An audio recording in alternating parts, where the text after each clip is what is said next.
Alam mo ba na posibleng walang record sa PSA kahit na mayroon kang record sa local registrar's office? So yan ang pag-uusapan natin in this video, kung ano ang dapat gawin kapag nakatanggap ka ng negative copy sa PSA, which means or nangangahulugan na wala kang record sa PSA or yung dating tinatawag na NSO. So yan ang pag-uusapan natin in this video. Bago ang lahat, huwag kalimutan mag-subscribe muna para sa mga karagdagang kaalaman na maaaring kailanganin nyo rin po in the future. So ano nga ba ang dapat gawin? Halimbawa, nagpunta ka ng PSA para sana kukuha ng birth certificate mo or birth certificate ng kamag-anak mo or ng anak mo.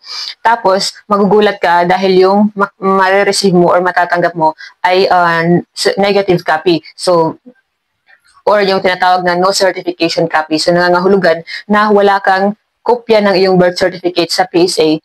Gayong meron ka namang local na birth certificate galing sa munisipyo or sa registrar's office sa munisipyo. So huwag mag-alala kung ganito yung mangyayari sa inyo as long as meron kayong kopya ng local. So ang gagawin niyo po ay, sa una, bakit nga ba nangyayari ito? So ang dahilan ay hindi na i-forward, isa sa mga dahilan ay hindi na ipasa ng munisipyo ang inyong kopya ng inyong birth certificate papuntang PSA. Kasi ganito kasi yan, ang munisipyo, ang registrar's office, sila ang magsasubmit ng inyong kopya galing sa lokal papuntang PSA para magkaroon ka ng PSA copy or yung authenticated na copy. Pero ang mangyayari kapag hindi na isubmit ng local registrar's office papuntang PSA, so hindi ka magkakaroon ng kopya sa PSA. Pero may record ka sa lokal. So isa rin sa mga dahilan ay kung mayroong error sa iyong lokal na birth certificate. So, at hindi yan ipapasa ng munisipyo sa PSA. So, pangatlong dahilan is kung halimbawa ay kakarehistro mo pa lang ng iyong anak or sa local registrar's office. So, hindi yan agad-agad ma-transmit ng local registrar's office papuntang PSA, lalo na kung malayo ang inyong bayan sa PSA main.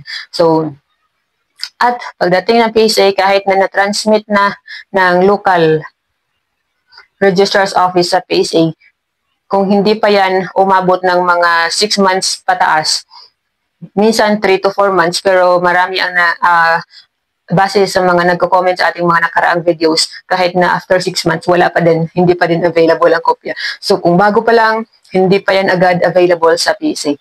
So ngayon pag-usapan natin, ano ba ang gagawin? So halimbawa hindi bago ang pagrehistro mo.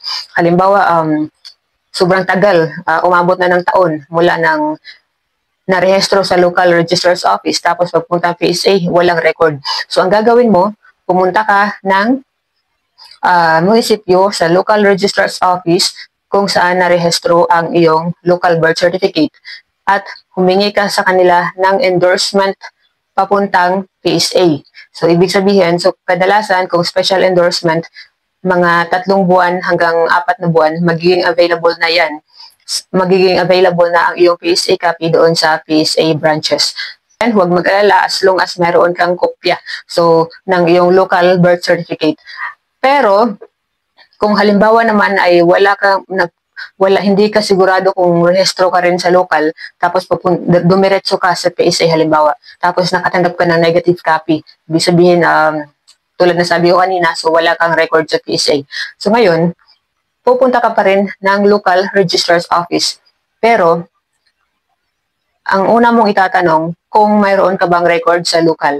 Dahil, kung wala kang record sa PSA at hindi mo rin alam kung may record ka sa local, malaki ang possibility, malaki ang chance na hindi ka narehistro talaga. So yan ang mas malaking problema dahil kailangan mo pang dumaan sa late registration process, which is meron tayong video dito sa ating YouTube channel. Medyo matagal ang proseso kung magsisimula ka talaga sa pag-late register. So kung wala kang kopya kung negative certification ang matatanggap mo sa PSA, pupunta ka ng lokal, tanungin mo kung meron kang kung nakarehistro ka. Kung wala, pasensya na at yan po ay ibig nangangahulugan na ikaw ay kailangang mag-late registration. So maraming dokumento. So marami tayong video about kung paano mag-late registration dito sa ating YouTube channel. So sana po ay nakatulong sa inyo ang video na to tungkol sa kung ano ba ang dapat gawin kung ikaw ay nakatanggap ng negative copy mula sa PSA.